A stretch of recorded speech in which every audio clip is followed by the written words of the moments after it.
بسم اللہ الرحمن الرحیم نحمدہ ونصلی علی رسولہ الکریم اما بعد۔ حرکت الدفاع عن السنہ میں آپ سبھی سامعین کا استقبال ہے۔ حسب معمول رد غیر مقلدیت کا سلسلہ چل رہا ہے۔ آج اعتراض نمبر 5 اور اس کا جواب پیش کیا جائے گا۔ تعارض دور کرنے کی شکلیں، یعنی اگر دو آیتوں یا دو احادیث میں بظاہر تعارض نظر آئے تو کیا کرنا چاہیے۔ اس ضمن میں مباحثہ کے دوران ہمارے خصم ابو حسن نے جو اعتراض کیا، پہلے اس اعتراض کو دیکھیں۔ ابو حسن آپ لکھتے ہیں کہ جب ایک چیز نص سے ثابت ہے اور دوسری نصوص بھی موجود ہیں، جیسا کہ وَإِذَا قُرِئَ الْقُرْآنُ اور فَاقْرَؤُوا مَا تَيَسَّرَ میں تعارض ہے، تو کون سا حکم ساقط ہے اور کون سا قابل عمل؟ لا محالہ امام کی طرف دیکھنا پڑے گا بلفظ ہی۔ جواب: ابو حسن صاحب، جب دو آیات میں بظاہر تعارض ہو تو اس میں ناسخ اور منسوخ کے اصول کے مطابق ناسخ آیت قابل عمل ہوگی اور منسوخ پر عمل نہیں ہوگا، لیکن کسی آیت کا نسخ کسی دوسری آیت کریمہ سے ہوگا یا کسی سنت متواترہ سے۔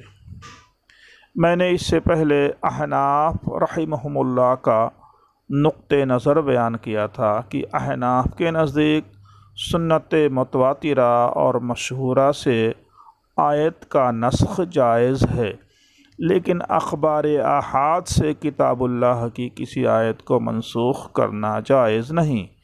دیکھیے تفصیل کے لیے السنہ و مکانتھا فی التشریع الاسلامی، صفحہ نمبر 431۔ اب آئیے دیکھیں کہ جو آیتیں آپ نے پیش کی ہیں وہ ایک دوسرے سے متعارض ہیں کہ نہیں۔ ابھی اس کو ڈائریکٹ کسی امام فقہ کے پاس نہیں لے جائیں گے، بلکہ یہ معاملہ امام الانبیاء اور رسول صلی اللہ علیہ وسلم کی عدالت کی طرف لے جائیں گے۔ یہی ترتیب ہمارے ائمہ کرام نے بتائی ہے اور احادیث صحیحہ سے آیت انصات اور آیت اقرا کا محکم ہونا ثابت ہے۔ انشاءاللہ تفصیل آ رہی ہے۔ آیت فقرؤ محکم ہے، منسوخ نہیں۔ اب رہی وہ آیت کریمہ فقرؤ ما تیسر من القرآن، جس کو آپ لوگوں نے آیت انصات کے معارض قرار دیا ہے۔ آئیے پہلے سنت رسول صلی اللہ علیہ وسلم میں دیکھیں کہ اس آیت کی تفسیر مندرجہ ذیل احادیث میں موجود ہے۔ حدیث نمبر 1، عن ابی ہریرہ رضی اللہ تعالی عنہ ان النبی صلی اللہ علیہ وسلم قال فی حدیث مسیء الصلاة اذا قمت الى الصلاة فکبر ثم اقرأ ما تیسر معک من القرآن ثم ارکع حتی تطمئن راکعا۔ صحیح البخاری، جلد نمبر 1، صفحہ نمبر 109۔ صحیح بخاری شریف کی اس حدیث میں فاتحہ کی تعین نہیں، پھر قرآن میں سے کچھ پڑھ لینے سے فریضہ قرأت ادا ہوگا۔ یہی احناف کا قول ہے۔ اس حدیث کے بارے میں غیر مقلدین کیا کہتے ہیں؟ ان کے ہاں انکار کے علاوہ کیا اور کوئی چارہ ہے؟ حدیث نمبر 2، عن ابی ہریرہ رضی اللہ تعالی عنہ قال قال رسول اللہ صلی اللہ علیہ وسلم مفتاح الصلاة الطہور وتحریمها التسلیم ولا صلاة لمن لم یقرأ بالحمد وسورة فی فریضة او غیرها۔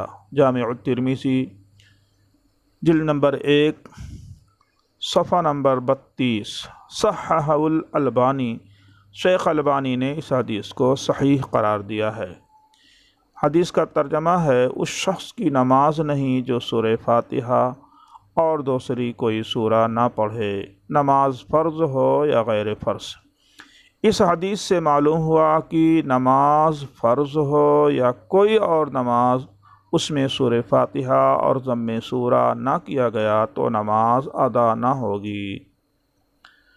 حدیث نمبر 3، عن رفاعۃ بن رافع فی حدیث طویل قال رسول اللہ صلی اللہ علیہ وسلم اذا قمت فتوجہت الی القبلۃ فکبر ثم اقرأ بأم القرآن وبما شاء ان تقرأ۔ ابو داود، صحیح ابن حبان، اعلاء السنن جلد نمبر 2 صفحہ نمبر 233۔ یعنی جب تم نماز کے لیے کھڑے ہو تو ام القرآن اور جو سورہ چاہو پڑھو۔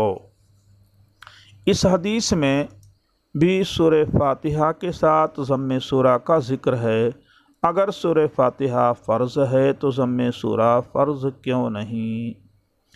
حدیث نمبر 4، عن عبادۃ بن صامت اخبرہ ان رسول اللہ صلی اللہ علیہ وسلم قال لا صلاة لمن لم يقرأ بأم الكتاب فصاعدا۔ رواہ مسلم و ابو داود، صحیح مسلم جلد نمبر 1 صفحہ نمبر 169، ابو داود جلد نمبر 1 صفحہ نمبر 126۔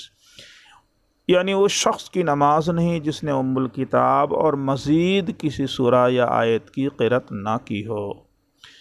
اب مسٹر ابو حسن صاحب ان احادیث پر غور کریں اور فیصلہ کریں کہ سورہ فاتحہ کے ساتھ مزید کسی سورہ یا چند آیات کا پڑھنا واجب کیوں نہیں۔ اس بارے میں غیر مقلدین نے اپنے مطلب کی حدیث لی اور دوسری احادیث کو لات مار دیا۔ کچھ تو انصاف کریں اپنے نفس پر اور امت پر۔ ان احادیث مبارکہ سے معلوم ہوا کہ اس آیت میں مطلق قرأت کی فرضیت کا تذکرہ کیا گیا ہے۔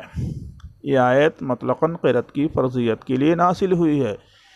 اس کا آیت انصات سے کوئی ٹکراؤ نہیں، کیونکہ مفسرین کرام کے مطابق یہ آیت نماز کے بارے میں نازل ہوئی۔